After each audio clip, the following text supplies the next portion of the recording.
우리 신앙 고백하시겠습니다. 전능하사 천지를 만드신 하나님 아버지를 제가 믿사오며 그 외아들 우리 주 예수 그리스도를 믿사오니 이분은 성령으로 잉태하사 동정녀 마리아에게 나시고 본디오 빌라도에게 고난을 받으사 십자가에 못 박혀 죽으시고 장사한 지 사흘 만에 죽은 자 가운데서 다시 살아나시며 하늘에 오르사 전능하신 하나님이 편에 앉아 계시다가 저리로서 산자와 죽은 자를 심판하러 오시리라. 성령을 믿사오며 거룩한 공예와 성도가 서로 교통하는 것과 죄를 사하여 주시는 것과 몸이 다시 사는 것과 영원히 사는 것을 믿사옵나이다. 아멘. 하나님 아버지, 또 이 시간에 오후 예배는 이 하나님의 편재성에 대하여 공부하고자 합니다. 아버지여, 이 시간에 함께 해주시고 우리가 하나님을 다 생각할 수가 없습니다. 하나님의 이 넓고 넓은 이 범위를 우리 다 알 수 없지만 이 편재성이라는 이 말씀을 통해서 하나님께서 어디든지 계시고 어디에도 계시고 우리의 숨소리에도 계시고 우리의 신음소리에도 들으시는 하나님이신 줄 또 믿어지는 은혜가 임하도록 하여 주시옵소서. 예수님의 이름으로 기도 올려옵나이다. 아멘. 네, 이제 이 하나님의 편재성에 대하여서 이제 우리가 좀 공부를 합니다. 하나님은 우리가 지금 몇 장의 책을 내지는 프린트물을 가지고 다 표현할 수는 없습니다. 하지만은 여기 나와 있는 내용이 정말로 하나님은 편재하시다. 온 우주적인 하나님이시다. 아니 계신 데가 없으시다. 우리 풍선 있잖아요. 풍선을 보면 이렇게 그 풍선이 처음에는 조그만하잖아요. 근데 거기다 이제 공기를 막 이렇게 불어넣으면 공기를 넣은 만큼 풍선이 커지잖아요. 크기가. 와 같이 하나님은 이 우주가 이렇게 생겼잖아요. 동그랗게. 이 우주에 꽉 차 계셔요. 또 다른 행성이죠. 거기도 또 꽉 차 계셔요. 그러니까 온 자연 만물, 하나님의 창조의 모든 창조의 그 창조물에 다 꽉꽉 차 계신 게 하나님 편재성입니다. 하나님 안 계신 데 없다라는 거예요. 그래서 이 하나님의 편재성은 이제 시편 139편 6절, 68편 33절 이제 나와 있는데요. 139편 6절을 한번 찾아보실까요? 시편을 한번 펴봐 주실래요? 네.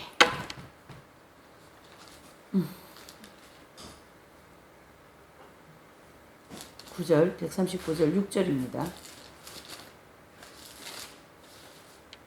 자, 한번 읽어보시죠. 시작.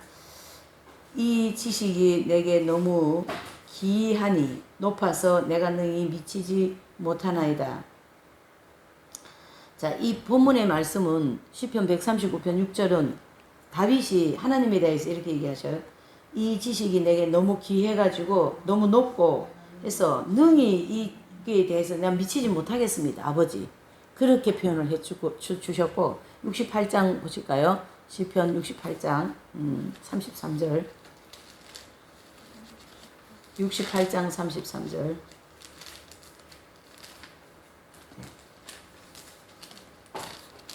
자, 또 33절 한번 읽어보시죠. 시작. 옛적의 하늘들의 하늘을 타신 자에게 찬송하라. 주께서 그 소리를 바라시니 웅장한 소리로다. 아멘. 옛적의 하늘들과 하늘이 복수를 쓰고 계시잖아요. 그래서 하나님은 어디에 계시다라는 것을 말씀하고 있는 거예요. 어디에 국한되어진 계신 분이 아니다. 뭐라고요? 어디든지 우주에도 계시고 행성에도 계시고 별에도 계시고 하여튼 아니 계신 데가 없다. 이게 바로 하나님의 편재성이다. 자, 우리가 성경으로 들어오겠어요. 자연에서 이제 성경으로 들어오면 하나님은 어떻게 해요? 족장시대, 창세기에는 족장시대잖아요. 그래서 창세기 때는 족장들과 함께 하였고 함께 하나님, 출애굽 때는 광야에서 모세와 그 백성들과 함께 하였고 함께 하신 하나님, 그 다음에 사사시대는 사사들과 함께 하신 하나님, 또 선지자 시대는 선지자들과 함께 하신 하나님, 요나는 물고기 뱃속에서도 함께 하신 하나님이에요. 그래서 물고기를 채치기에, 즉 토하게 해가지고 요나를 그 뱃속에서 또 튀어나오게 만들어버리시는 하나님. 네. 신약에서는 누구와 함께 하신 하나님이에요? 예수 그리스도와 함께 하신 하나님. 왜 그러죠? 예수님 하면 하나님을 우리가 본다 그랬잖아요. 너희가 하나님을 보냐? 그럼 나를 봐라. 그랬잖아요. 예수님을 보는 것으로 하나님을 보는 거예요. 예수님을 사진을 보면 우리는 하나님을 보는 거예요. 예? 이렇게. 그렇게 늘 우리와 함께 하시는 하나님. 하나님은 어디든지 다 계시는데, 특별히 인간들과 함께 하신 하나님은 특별합니다. 그렇죠? 그래서 우리 인생들과 함께 하시는, 아까 오전 예배 때 인생들이라 그랬잖아요. 우리 인생. 이렇게 함께 하신 하나님께서 인생이 잘못 살아가지고 꼬여 있으니 이 엄청난 하나님이 함께 하시기 어렵죠. 네. 그러나 하나님의 입장에서는, 이건 이제 하나님 속성 공부니까 하나님의 속성편 중에서 하나님 편재성인데, 하나님의 입장에서는 언제든지 우리와 함께 하셨어요. 내가 마음이 꼬여가지고 하나님을 느끼지 못했을 뿐이죠. 예. 어느 때가 되고 어느 시점이 되면 그걸 깨닫도록 하셔서 누구를 보게 하셔요? 하나님을 보게 하시는 거죠.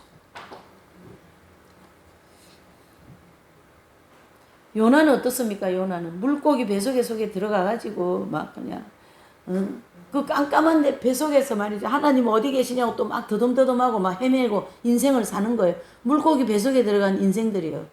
그러니까 그 뱃속에서 이 물고기가 막 확 재채기가 토해내야지 물고기 그 뱃속에서 나오는 거예요. 그것도 하나님 은혜로 되는 겁니다. 선지자들 예레미야, 이사야, 다니엘 이런 선지자, 또 하박국, 에스겔 이런 미가 선지자 이런 분들이요 정말로 그 하나님이 하시는 말씀을 다 전하잖아요. 그러니까 구약 시대는 선지자들을 보면 하나님을 보는 거예요. 왜요? 그들을 통하여 하나님이 말씀하시니까. 이렇게 하나님이 함께 하셨다. 성경에도 이제 아까 우리 139편 했죠. 요나서 1장. 요나서 1장 한번 찾아볼까요? 한번 찾아보십시다. 요나. 요를 찾으면 됩니다. 요나서 1장은 이제 1289페이지, 1289페이지, 1287페이지. 예, 쪽수로 하면 1287페이지. 요나서 1장입니다. 예, 하나님께서 어떻게 하셨는가? 시작. 1절 여호와의 말씀이 아미떼의 아들 요나에게 임하니라. 이르시되 너는 일어나 큰 성읍 니느웨로 가서 그것을 쳐서 외치라. 그 악독이 내 앞에 상달하였음이니라 하시니라. 이게 하나님께서 명령하셨어요. 어디 가서요? 니느웨에 가서 복음을 전하라. 그런 뜻이 되는 거죠. 예. 그러니까 3절에는 어떻게 했어요? 요나가 여호와의 낯을 피하여 도망간 거예요. 이게 도망가는 거 별로 안 좋은데. 일어나 다시스로 도망하여 요바로 내려갔더니 마침 다시스로 가는 배를 만난지라. 여호와의 낯을 피하여 함께 다시스로 가려고 선가를 주고 배에 올랐더라. 이제 도망을 가는 거죠. 그리고 난 다음부터 무슨 일이 났어요?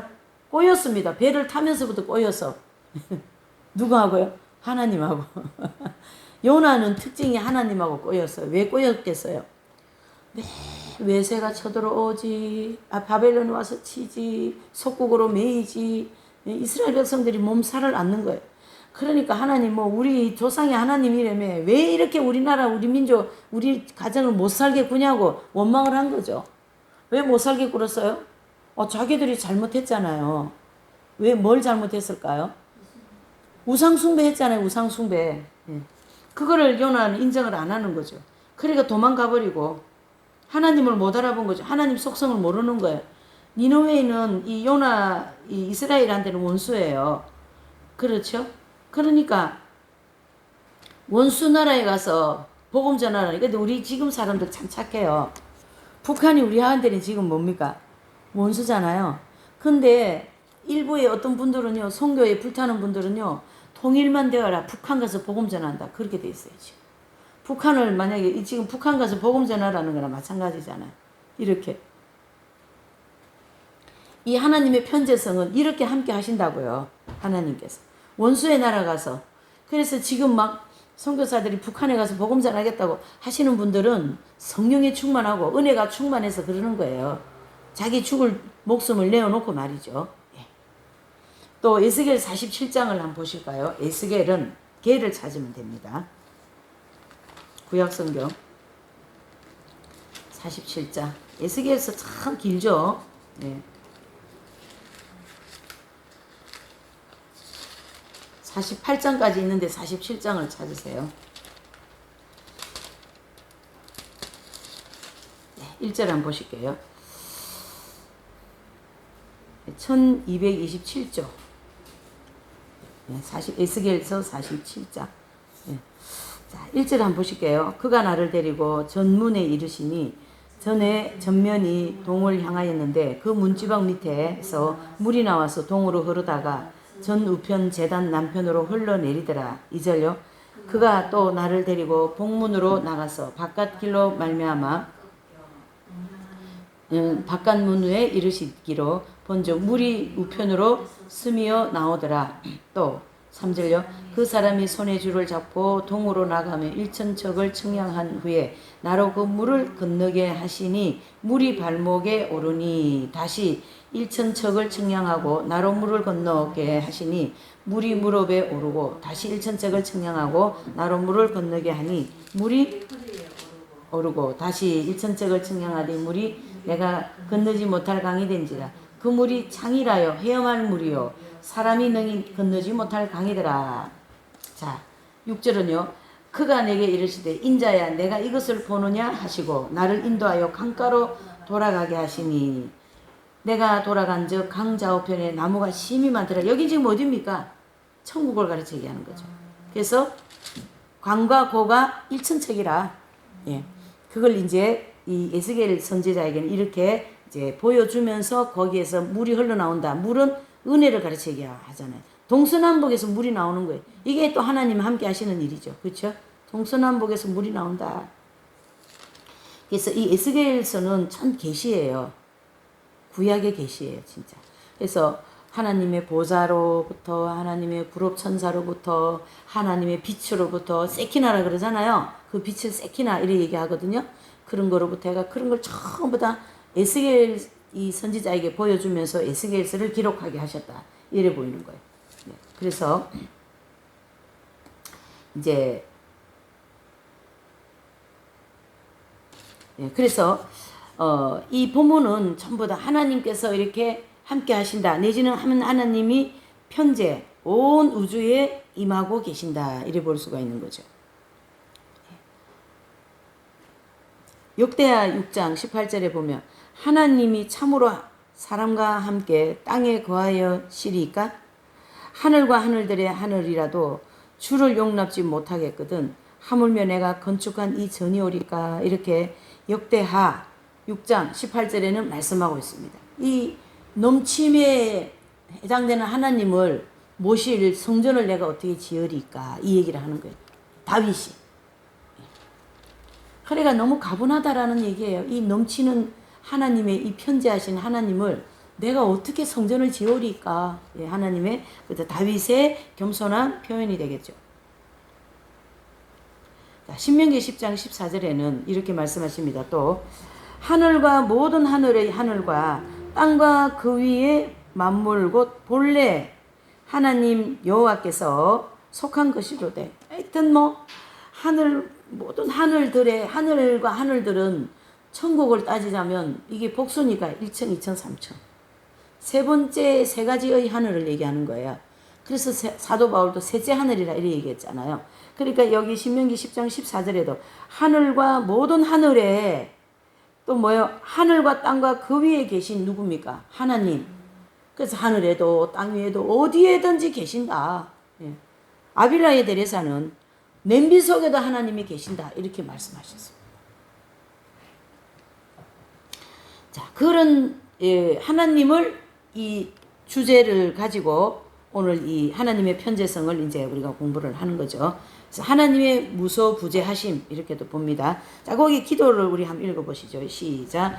우리 아버지시여 우리는 주님이 우리와 함께 계심을 아오나 우리의 지식은 진리의 비유와 그림자에 불과하여 그러한 지식이 마땅히 가져야 하는 영적인 향기와 내적인 행복을 갖지 못하고 있습니다. 우리는 우리에게 크나큰 손실이며 우리의 심령이 심히 연약한 탓입니다. 주여 임재 안에 충만히 기쁨이 있나이다 라는 말을 참 뜻을 우리가 경험할 수 있기에 앞서 필요한 대로 삶을 즉시 고치도록 도우소서. 아멘. 그랬어요. 자, 영어 단어에 보면 omnipresent라는 단어가 있어요. 이게 바로 뭡니까? omnipresent는 편재에서 present는 여기에 또 어디에 가까운 또 무엇의 다음을 이제 의미하는 어떤 그런 접두사 omni를 붙여서 omnipresent라는 그런 어떤 보편성을 첨가하였다 이런 뜻이죠. 그래서 하나님께서는 어디든지 여기에 모든 것 가까이에 모든 사람 곁에 또 성경에서 하나님의 편재성 그 교회만큼 분명하게 가르치고 있는 진리를 이제 진리는 별로 많지 않다. 이 진리를 뒷받침하는 성구는 매우 분명하기 때문에 오히려 그런 성구를 잘못 이해하는 데 큰 노력이 필요한 것이다. 그런 성구는 하나님께서 피조계에 내재하신다고 선언한다. 지금 우리가 몇 가지 성경 구절을 읽었잖아요. 이것은 다 하나님께서 편재하고 계신다라는 것을 성경이 받침을 해주고 있다 이런 뜻입니다. 다시 말해서 하늘에서든지 땅에서든지 지옥에서든지 사람이 그분의 현존을 피하여 숨을 곳이 있는 곳은 아무데도 없다고 선언한다. 계시록 9장 1절에서 11절에 보면 5달 황충재앙이라는 사건이 나오잖아요. 그래서 이 5달 황충재앙 동안 사람들이 바위 밑에 굴 밑에 들어가서 내가 죽기를 막 원하는 게 너무 고통스러우니까. 근데 죽을 수 있어요? 못 죽어요? 못 죽는다는 얘기죠. 이거는 하나님이 생사화복을 주관하시는 하나님의 편재하심을 볼 수가 있고 또 계시록 9장 13절에서 21절에 보면요. 고개의 멸망, 즉 3차 전쟁이죠. 이 전쟁은 전 세계 2억이 동원되어서 하는 전쟁인데 그 전쟁에도 또 하나님은 함께 하신다는 얘기죠. 이해되시죠? 엄청난 그 큰 전쟁에 하나님께서 함께 하신다. 이게 피할 길이 있다 없다요? 그러니까 전쟁도 피할 길이 없고 그 전쟁 안에서 전쟁을 치르면서 좀 피하고 싶다 해서 피한다고 피해질까요? 안 된다. 또한 그런 성구는 하나님께서 높은 곳에 떨어져 계시며 동시에 가까이 계신다. 이게 신비잖아요. 하나님 저 높은 하나님 보좌에 계셔요. 그죠? 근데 또 제 곁에도 계셔요. 이거 어떻게 이해를 해야 돼요? 인간의 이성으로서? 이해할 수 없습니다. 그냥 신비로 받아들이고 믿음으로 받아들이는 거죠. 또 그분 안에서 사람들이 움직이고 살고 그들의 존재를 갖는다고 가르친다. 누구 안에요? 예수님 안에서 우리는 움직이고 예수님이 인도를 받고 예수님이 인재를 느끼고 예수님이 죽으셨으니 나도 죽었고 예수님이 살으셨으니 나도 어떻게 해요? 부활했다. 예수님 부활하셨으니까 나도 부활했다고 가르친다. 마찬가지로 강력하게 입증하는 것은 성경 어디를 보더라도 성경이 그분에 대하여 가르치고 있는 다른 사실을 설명하려면 하나님께서 편재하신다는 사실을 믿지 않을 수 없다. 하나님 편재하지 않는다 이 말은 뭐 우리 거부할 수 없다라는 거예요. 하나님 편재하지 않으신다는 말을. 말이 맞냐 이거 좀 틀린 것 같죠. 하나님이 편재하심을 우리는 믿을 수밖에 없다. 이렇게 얘기해야 되겠죠. 하나님 편재하심을 우리는 거부할 수 없다. 이렇게 얘기해야 되겠죠. 성경은 하나님께서 무한하시다는 사실을 가르칩니다. 이것은 그분의 존재가 한계가 없어요. 하나님 한계가 없어요. 그렇죠? 그래서 측량할 수 없는 하나님의 은혜 이런 단어를 쓰죠. 그러므로 그분의 현존에 한계가 있을 수 없다. 곧 그분께서 편재하신다. 그래서 유한한 피조계는 그분의 무한성에 둘러싸고 있어요. 그래서 유한한 거는 무한성 안에 있다라는 거예요. 그래서 여기까지가 끝인가 하고 보니까 또 있어. 여기까지가 끝인가 하니까 또 있는 거예요.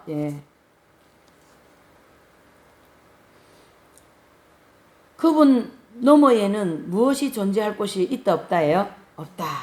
바다의 물고기의 또 공중의 새의 환경 이 모든 것이 하나님은 우리의 모든 환경이시다. 그러니까 이 환경도 하나님 환경이에요. 지금 우리 지금 환경. 그래서 은혜로 받아들여야 되겠죠. 아 주님께서 나와 지금 함께하고 계신다. 라바르댕 힐데베르트는 다음과 같이 썼어요. 하나님은 모든 것 위에 계시고 모든 것 아래에 계시며 모든 것 밖에 계신다. 안에 계시나 갇히지 않으시고 밖에 계시나 제외되지 않으시고 위에 계시지만 안혹하지 않고 밑에 계셔도 눌리지 않는다. 완전히 위에서 주재하시고 완전히 밑에서 지탱하시며 완전히 안에서 채우고 계신다. 더 이상 뭐가 필요하겠어요? 그렇죠? 예. 밑에는 이렇게 주저앉는 그런 개념을 가지고 있잖아요. 그 주저앉으면 있을 수 있어요? 없어요? 없어요. 왜요? 하나님이 밑에서 받치고 계시니까. 위에서는 내려앉을 수가 있잖아요. 내려앉을 수 있어요? 없어요? 하나님이 붙잡고 계시기 때문에 안 된다.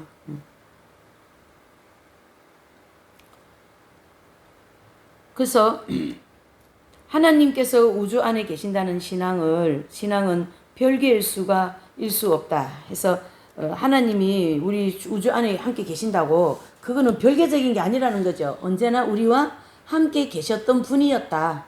예, 그렇게 보는 거죠. 마음이 꼬여 있으면요 하나님이 많이 안 느껴져요. 마음이 많이 풀어지고 그런 마음에서 많이 해방되고 자유되어진 분들이 더 많이 하나님을 느낄 수가 있어요. 그래서 이긴 자들은 그런 것으로부터 완전히 해방됐죠. 그래서 하나님을 완전히 느낄 수가 있는 생명이 들어가신 거죠.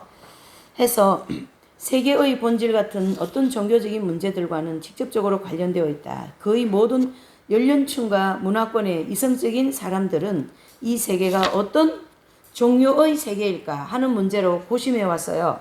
이거는 이제 그 인문학적인 분들 뭐 공자, 석가 이런 분들 있죠. 이 인류에 대해서 이제 고민을 많이 했어요. 예. 또 뭐 동양 철학, 서양 철학 있으면 이 철학가들이 주로 뭐 했습니까? 세계는 어디서 왔을까? 인류는 뭘까? 도대체 이렇게 고민을 많이 했다라는 거죠. 하는 문제로 고심을 했는데 이 세계는 그 자체에 의해 작동되는 물질적인 것일까? 아니면 보이지 않는 힘에 의해 작동되는 것일까? 아니면 영적인 것일까? 이것이 맞물려 있는 조직은 명백히 설명될 수 있는가? 아니면 그 비밀이 신비 속에 감춰져 있는가? 해서 존재의 흐름이 본래 시작했으며 끝나는 것 아닌가? 아니면 그분의 근원이 반복적으로 언덕배기를 오르듯 내리듯 올라갔다 내려갔다 그렇게 하시는 건가? 이제 철학자들이 이렇게 한다라는 거예요. 자연에 대하여서. 그렇지. 인류에 대해서 그런 고민을 많이 올라갔다 내려갔다 이렇게 고민을 한다. 그러나 이제 기독교 신학은 이러한 문제에 대한 대답을 갖고 있습니다. 우리 기독교는 이 문제 해결의 답을 가지고 있어요? 안 가지고 있어요? 가지고 있는 거죠.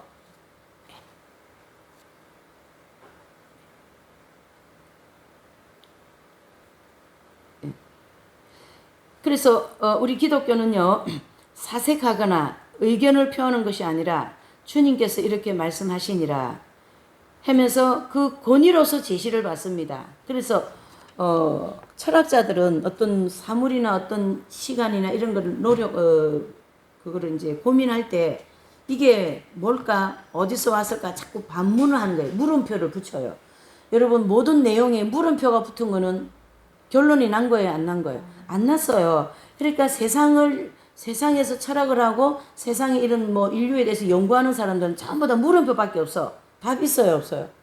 용케도 어거스틴 성자라든가 교부들이 주로 철학자들이 많거든요. 그분들은 예수님 즉 하나님을 만났기 때문에 하나님의 말씀을 만났기 때문에 사도들을 만났기 때문에 하나님을 통하여 그 자신들이 철학을 다 해결을 받는 거예요.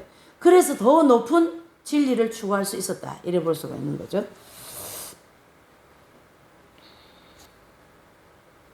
그래서 기독교에는 이러한 문제에 대한 답을 갖고 있고 또 주께서 이렇게 말씀하셨다. 그분이 이렇게 권위로서 제시한 걸 우리 그대로 받아들이면 됩니다. 거기 가지고 물음표 달고 고민하고 그러면은 안 됩니다. 왜요? 그게 하나님의 답이니까요. 하나님이 말씀하는 게 다 답이라고요. 이 성경이 다 답이라고요. 기독교는 세계가 영적인 것이고 적극적으로 선언한다. 그래서 기독교는 뭡니까? 이 모든 세계가 영적인 것이라는 것으로 선언하고 있고 또 세계는 영적으로 시작되었으며 영으로부터 흘러나오고 그 본질에 있어서 영적인 것이다. 세계는 그 안에 거하시는 성령을 떠나서는 의미가 없다. 자, 우리가 이제 이 우주에서 하나님이 어디든지 계시다라는 거를 이제 서두에 좀 언급을 했는데요. 무슨 말이냐면 예수님을 믿지 않는 우상을 많이 숭배하는 나라들 있잖아요. 그런 땅에는 우상을 많이 세워놨고 대표적으로 북한 같은 데는 하나님이 거기를 주관 안 하시는 게 아니라 거기를 역사를 못 하시는 거예요. 예, 우상을 많이 섬기기 때문에. 하나님 명령을 이렇게 불순종하잖아. 하나님 명령을. 우상 숭배하지 말라 그러는데 우상을 숭배하잖아요. 김일성도 갖다 세워놓고 김정은도 갖다 세워놓고 정일도 갖다 세워놓는 거예요. 그래서 하나님 역사를 안 하셔요. 그런 데는 능력이 없어서 안 하시는 게 아니라 안 하셔버려요. 왜요? 그건 상극이거든요. 하나님은 우상 내지는 죄 거기는 이렇게 융화가 안 돼요. 속성 자체가 거룩한 분이기 때문에 이제 그런 개념으로 이제 생각을 좀 해볼 수가 있는 거죠. 이런 내용들은. 그래서 성령께서 만약에 하나님 저주받은 땅에 떠나셔 버리면 그 땅을 하나님이 저주를 내지 버리진 않았어요. 나중에 복을 내리셔가 그 땅을 회복시킬 수 있어요. 그러니까 결과적으로 하나님이 어떻게 하신다? 거기도 함께 하신다. 이래 볼 수가 있는 거죠. 하나님의 편재성. 교회는 인간이 살고 있는 우주와 인간과의 관계를 인격화한다. 그래서 이 우주에 또 살고 있는 우리 인간에게 예수님은 언제든지 뭐예요? 인격적으로 다가오셔요. 아무개야 하고 오신다는 얘기죠. 사랑하는 아무개야 하고 이렇게 다가오신다라는 얘기예요. 하나님께서. 네. 그래서 이 위대한 핵심 진리가 다른 모든 진리의 의미를 부여하고 인간의 여린 생 전체에, 인간의 여린 생애 전체에 최고의 가치를 부여한다. 우리 인간에게 예수 그리스도의 이 모든 인격이 나한테 왔다 그러면 나라는 사람은 최고의 사람이 되는 거예요. 최고의 가치 있는 사람이 되는 거예요. 네. 하나님은 가까이에 옆에 계시고 하나님께서 그를 속속들이 어떻게 한다요? 아신다. 하나님은 어떻게 하셔요? 우리 안다라니까요. 제가 마음이 꼬여있다는 걸 아신 거예요. 주님께서. 제가 부모에 대한 마음이 꼬여있다는 걸 아신 거예요. 나는 다 해결 난 줄 알았다고 했잖아요. 근데 해결이 안 났어요. 하나님 보실 때. 그것을 해결시키시려고 하나님께서 저에게 그렇게 보여주신 거죠. 바로 우리는 여기에서 신앙이 시작된다. 그 교회는 나아가 수많은 다른 놀라운 진리를 포함하지만 이 모든 진리는 하나님께서는 존재하신다. 그리고 하나님께서는 여기에 계신다. 라는 진리를 토대로 하고 있다. 어디에 계셔? 여기 지금 이 강단에 계셔요. 여러분들 옆에도 계셔요. 자, 히브리스는 하나님께 나아가는 자는 반드시 그가 계신 것과 또한 그가 자기를 찾는 자들에게 뭐 주신다요? 상 주시는 이심을 믿으라라고 히브리서 11장 6절에 말씀하셨고 또 요한복음 14장 1절에는요. 너희는 그러면서 하나님을 믿으니 또 어떻게 해요? 나를 믿어라. 바로 하나님 믿는 것이 우리 눈에 보이는 예수님을 믿는 것이다 라고 말씀합니다. 하나님을 믿는 기초적인 신앙에 그 어떤 또 뭐가 첨가되더라도 그것은 상부 구조일 뿐이고 아무리 높이 올라가든 상관없습니다. 계속해서 원래의 토대 위에 경고하겠다는 뭐예요?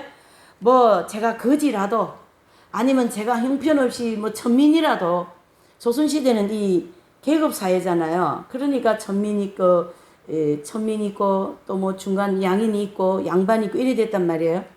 근데 우리가 만드는 거지 이거 하나님 만들으셨어요. 그러니까 어디에요? 천민에게도 함께 하셨고 양민에게도 함께 하셨고 양반에게도 함께 하셨고 임금에게도 함께 하셨고 그러니까 우리가 1800년대에 하나님이 임재하셨잖아요. 그때에 이 양민들, 천민들, 백정들이 더 복음 잘 받아들였어요. 예. 우리가 다 형제 자매입니다. 그게 막 마음이 다 녹아내리는 거예요. 왜요? 빈부의 격차가 없으니까. 예. 이 말은 하나님께서 그 사람이 아무리 높다 해도 아무리 낮다 해도 하나님이 바치고 있다 이런 뜻입니다. 그 토대 위에 원래의 토대 위에 견고하게 서 있다. 신약의 가르침은 하나님께서 세상을 뭐로요? 로고스 즉 말씀으로 창조하셨고 그 말씀은 삼위일체의 하나님 제2위와 동일하신데 제2위께서는 인성을 취하시고 육신이 되시기 전에도 이 세상에 어떻게 했다요? 계셨다. 또 그 말씀이 만물을 만드셨고 피조개 안에 계셔서 그것을 어떻게 해요? 지탱 유지하시며 동시에 모든 사람이 선악을 분별하는 것을 가능하게 하는 도덕적인 빛이 되셨어요. 누가요? 예수 그리스도께서. 제2위격이신 예수께서 이 땅에 오셔가지고 그 일을 우리에게 보여주셨고, 그런 하나님의 위대한 도덕적인 빛을 보여주셨어요. 그래서 뭐 공자라든가, 우리가 이제 인문학 공부는 안 했지만 기본적으로 아는 게 공자, 맹자 이런 분들은 그런 걸 고민하면서 이 세상에 도덕적인 걸 가르친 분이잖아요. 근데요, 그분들도 고민하면서 늘 뭐예요? 마음이 불안한 거예요. 왜? 이게 아닌데. 그래서 뭐 공자가 인을 가르쳤다는 얘기지. 인애를 가르쳤어. 인간을 사랑하라 가르쳤는데, 이제 이런 얘기를 제가 들었어요. 우물가에서 아기가 놀다가 우물가 쪽으로 아기가 막 달려가는 거예요. 그러면 엄마가 볼 때는 이 아기가 우물가에 빠질 수 있잖아요. 그러니까 그 아기의 엄마가 아니라도 우물가에로 달려가는 아기를 보듬는다는 얘기죠. 그래서 아기를 보듬는다. 이게 공자가 가르친 인의 사랑이다. 근데 인간은 우물가에 가는 아기를 우물가에 빠뜨리는 사람도 있다.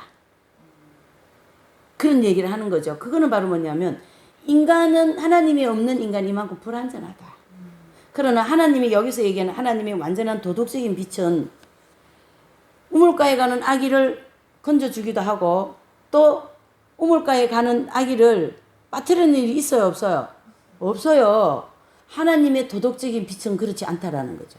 우물가에 가는 아이를. 그래서 그거를 대표적으로 솔로몬이 보여주잖아요. 솔로몬이 어때요? 진짜 엄마를 찾아주잖아요. 예. 가짜 엄마는 어때요? 가짜 엄마는 저 사람 아이가 반쪽이 나도 괜찮아. 왜? 가짜 자기 엄마 아니니까. 근데 이 진짜 엄마는 막 죽는 거예요, 이제. 아기를 반쪽 내어가지고 갈르라 그러니까. 예. 그래서 솔로몬이 죽으려고 하는 저 엄마가 진짜 엄마다는 걸 지혜로서 알고 그 아이의 엄마를 찾아주잖아요. 이게 진짜 하나님의 빛이다. 도덕적인 빛이다. 내지는 하나님의 사랑이다. 라는 걸 가르쳐 준 거예요. 그래서 이 하나님의 편재성이라는 이 빛은 우리에게 전달하는 건 아주 위대한 도덕적인 빛으로 우리에게 비춰주고 있다. 그래서 우주는 질서 있는 조직체로서 비인격적인 법칙에 의해서가 아니라 내재적이고 보편적인 현존, 곧 로고스의 창조적인 음성에 의하여 움직인다. 예. 오늘 안식일이니까 안식일을 지켜라 그러셨잖아요, 주님이요. 안 그 누가 말씀하신 거예요? 하나님이 말씀하신 로고스잖아요. 우리는 그 말씀을 듣고 주일날 열심히 교회로 오는 거예요. 예. 말씀 듣고 오는 거지. 그 말씀 안 들었으면 주일날 교회 오겠습니까? 주일 성수하겠습니까? 안 한다는 얘기죠. 이렇게. 그래서 이 하나님은 그러니까 이제 이 로고스, 즉 말씀으로서 우리에게 말씀하신다. 즉 그거는 우리는, 저와 여러분들은 그 음성에 의하여 움직인다. 말씀에 의하여 움직인다. 인도의 캐논 홈즈는요, 힌두교들이 나무와 돌을 똑똑 두드리면서 계십니까? 하고 이렇게 속삭이는 것을 본 일에 관하여 이야기를 했어요. 그리스도인들은 이 물음에 대해서 대답할 수 있습니다. 어떻게 해요? 하나님께서는 진실로 거기에 계신다. 이렇게 답할 수 있다라는 거죠. 그래서 그분께서 여기에 그리고 모든 곳에 계심으로 그곳에도 계신다. 어디에도요? 똑똑 거기도 계신다라는 거예요. 예, 나무나 돌에 국한되시는 것이 아니라 우주 안에 편만히 또 모든 것에 가까이 모든 사람 곁에 계시며 또 사랑하는 마음에게는 예수 그리스도를 통하여 즉시 들어갈 수 있으시다. 해서 하나님의 편재성이라는 이 교회가 이것을 영원토록 굳건히 해준다라는 거예요. 그래서 이 진리는 확신을 지닌 그리스도인에게는 슬플 때에는 깊은 위안의 원천이 되며, 하나님 말씀은 우리가 슬플 때 되게 깊은 그 위로의 원천이 되시잖아요. 또 변화많은 인생의 모든 경험 가운데 흔들리지 않는 근원이 됩니다. 굉장히 깊은 말씀이에요, 이런 말씀은. 예. 그에게 있어서 하나님의 현존의 실제적인 경험은 그의 내부로부터 상상의 대상을 투사한 후에 그 상상의 존재를 체험하려고 추구하는 것이 아니다. 무슨 말이냐면요. 우리가 하나님을 상상하고 그 하나님을 상상한 그 하나님을 추구하고 그런 대상이 아니라는 얘기예요. 예. 그것은 모든 바른 신학이 이미 거기에 계시다고 선언하는 하나님의 현존, 또 그분에 대한 피조물 편에서의 어떤 인식에 상관없이 존재하시는 객관적인 실체를 인정하는 것이다. 객관적입니다. 내가 여기 예수님이 계신다고 해서 계시고 여기 안 계신다고 안 계시는 게 아니라 너와 나와의 객관적으로. 그러니까 오늘 오전에 그 매듭 푸는 거에 대해서 땅에서 풀면 하늘에서 풀리고 땅에서 매면 하늘에서 매인다. 우리가 이거를 어떤 부모를 자식을 부부를 이렇게 연결을 시키지 마시고 객관성에게 딱 때려놓고 얘기하세요. 생각하세요. 뭐냐? 제가 우리 어머니를 참 한 인생이 참 아프고 고달픈 인생을 살으셨다. 전생애를. 그렇게 한 인생의 그런 거를 이렇게 생각해서 나와 관계를 맺지 말고 생각을 해야 돼요. 그래야 이게 정리가 됩니다. 그래서 내가 그 인생을 향한 내가 피해를 봤으니 내가 그 사람에 대한 마음이 꼬여 있는 거예요. 그러니까 그 인생 때문에 내 마음을 꼬이면 안 되잖아요. 그러니까 그 인생 때문에 꼬이는 마음을 하나님 은혜로 펴라. 예. 묶여 있는 것을 풀어라. 예. 그 말인 거죠. 우리 어머니, 우리 엄마기 때문에, 우리 아버지기 때문에 그렇게 하면 안 돼. 우리 아버지는 저한테 잘 못했기 때문에 아버지 많이 미워해야 돼요. 근데 아버지 안 미워요, 저는. 왜 그러나 하면 고달픈 인생을 살다가 가셨거든요. 그쵸? 참 고단한 인생들입니다. 그래서 그런 걸 약간 저는 이런 좀 생각이 그런 철학적인 게 좀 있어요. 모든 인생들이 참 고달프다. 무슨 개똥 철학 같은 거 그런 게 있어요. 제 머릿속에. 참 고달프다 인생이. 어제도 부산역을 딱 오는데요. 저녁에 내렸잖아요. 그 성물가 잘 지키는 사람 있다 그랬잖아요. 노숙자. 딱 자리 펴고 있더라고요. 예. 예, 그 시간에 딱 자리 펴고 이제 자리를 딱 펴고 있는 거예요. 딱 이렇게 박스. 참 고달픈 인생을 산다 저분도. 그런 생각을 하는 거예요. 제가 이제 그런 걸 보면. 예.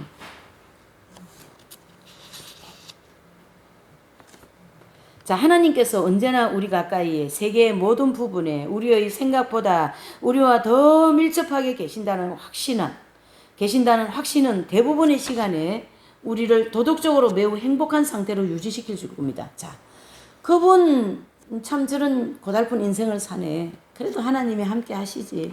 예. 저 같은 사람도 지금까지 그래도 참 복된 인생을 살아왔다.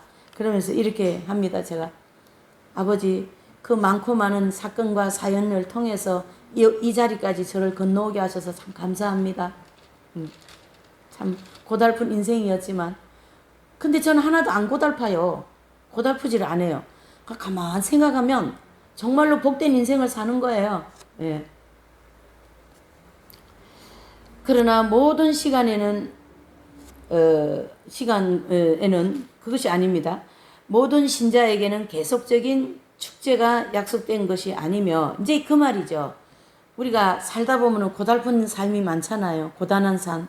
네. 그런데 그 고단한 삶이 축제는 아니잖아요. 그렇죠? 예. 그것을 기대하는 것도 비현실적입니다. 늘 축제만 기대하는 인생도 비현실적이다 이런 뜻이고요. 어린이가 어머니의 팔에 보호되고 있을 때에도 아파서 소리쳐 울 수 있는 것처럼 그리스도인이 하나님의 현존을 의식하고 있는 중에도 때때로 고난을 당할 때가 있습니다. 예. 고난스럽지 않습니까, 여러분? 우리 아까 열배를 토했죠. 나는 많이 했다. 그러면 자매님은 제가 책을 하나 소개해 드릴게요. 사막에서 온 편지를 꼭 읽으세요. 사막에서 온 편지를 읽으면 그 책은 이제 착한 사람들의 아우성이라는 편이 있어요. 쭉 이제. 그런데 이 엄마들이 자녀를 위하여 가정을 위하여 헌신을 많이 했잖아요. 그러니까 착하게 살았어요, 인생을. 근데 이제 나중에 연세가 많이 들고 보니까 허무하고 내가 뭘 위해서 그래 살았던가. 손이 발이 닳도록 그렇게 아이들 공부시키고 고생해서 살았는데 뭘 위하여 사는데 허무함이 온 거예요. 그럴 때 막 이 아우성이 난 거예요. 마음에 막 야, 내가 너희들 키울 때 어떻게 키웠는데, 내가 너희들 공부시킬 때 내 말 배추 팔아서 공부시켰다 그러고 막 이렇게 막 아우성이 나오는 거. 그것은 악한 삶을 살면서 한 것이 아니라 내가 인생을 가정을 위하여 자녀를 위해서 일생을 희생을 한 거에 대한 어떤 보상의 심리를 막 그렇게 하는 거예요. 그래서 하나님은 그런 보상의 심리를 갚아주실 줄 믿습니다. 네. 나는 막 희생할 때도 하나님 함께 하셨고, 손에 지문이 없을 정도 일을 많이 해가 아이들 공부시키고 그랬어요. 그럴 때도 어떻게 해요? 하나님 알고 계시고 함께 계시고. 네. 그래서 사도 바울은 이걸 통달해 버렸어요. 그래서 어떡합니까? 고린도후서 6장 10절 항상 뭐하라? 기뻐하라. 네. 그러면 축제도 아닌데 어떻게 기뻐합니까? 아니야, 하나님은 언제든지 너와 함께 계셔서 그래서 기뻐해야 돼. 이렇게 되는 거죠.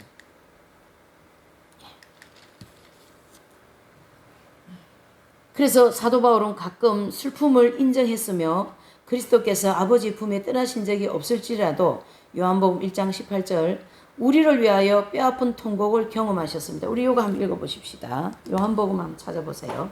우리를 위하여 뼈아픈 통곡을 하셨어요. 예수님도요, 이 땅에 오셔가지고 참 많이 우리 때문에 울으셨어요. 18절. 예. 자, 이제 요한복음 1장 18절입니다. 네, 읽어보세요. 시작. 하나님 속에 있는 독생하신 하나님이 나타내셨느니라. 무슨 뜻입니까? 하나님께서 우리는 하나님 본 적이 없어도 하나님 우리를 아신 거죠. 그러니까 이 고달픈 인생을 사는 인생들에게 뼈아픈 통곡의 그 울음을 울으셨고, 예수님 이 땅에 오셔가지고 이제 그 사역하실 때 두 번 울으셨다 그러셨죠? 예, 어디 때 울으셔요? 예. 나사로가 죽었을 때 통분히 여기더라 그러셨고, 또 나인성이라는 그 성에서 나온 가부가 있었어요. 근데 가부가 아들 하나 있는 아들이 죽었으니 얼마나 슬프겠습니까? 그 슬픈 가부를 보면서 통분히 여기시면서 눈물 흘린 그런 어떤 이제 장면이 나옵니다.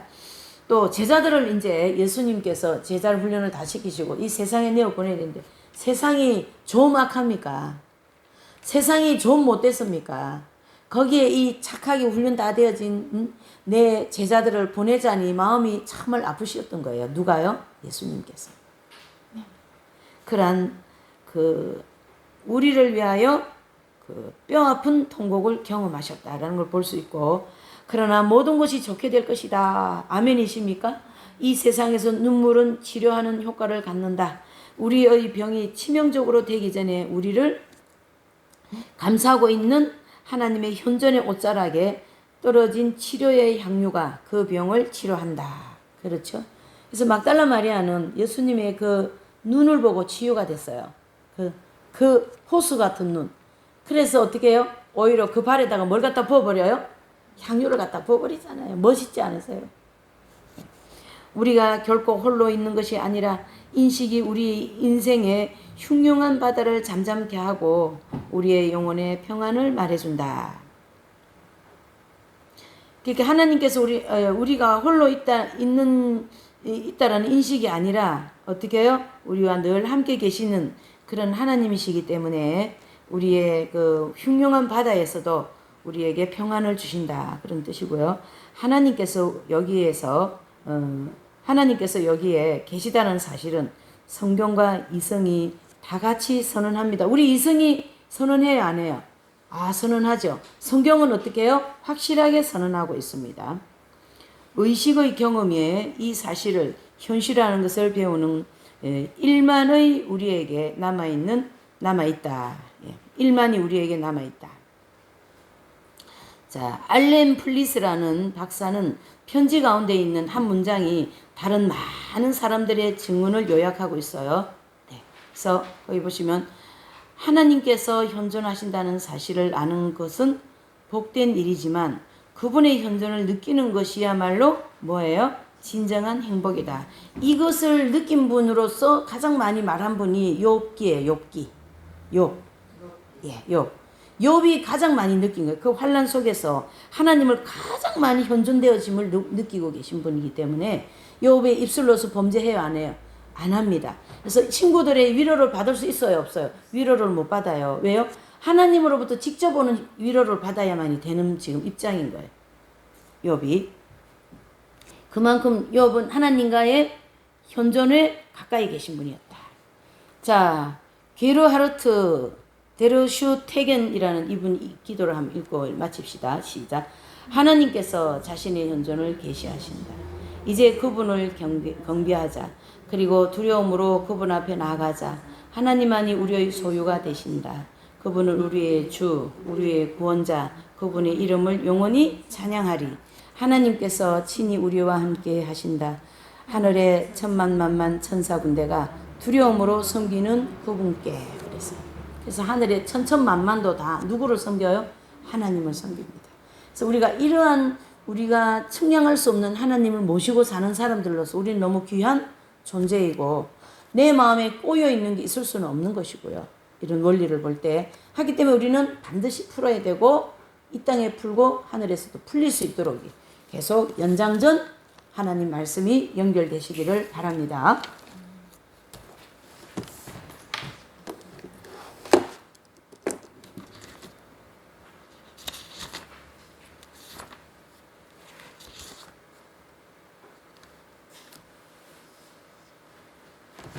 자, 이제 우리 46장을 한번 부를까요? 예, 사랑이죠, 사랑. 예. 참 이 노래는 많이 알고 있지만서도 정말 안 불러지는 찬양입니다. 한번 불러보시죠.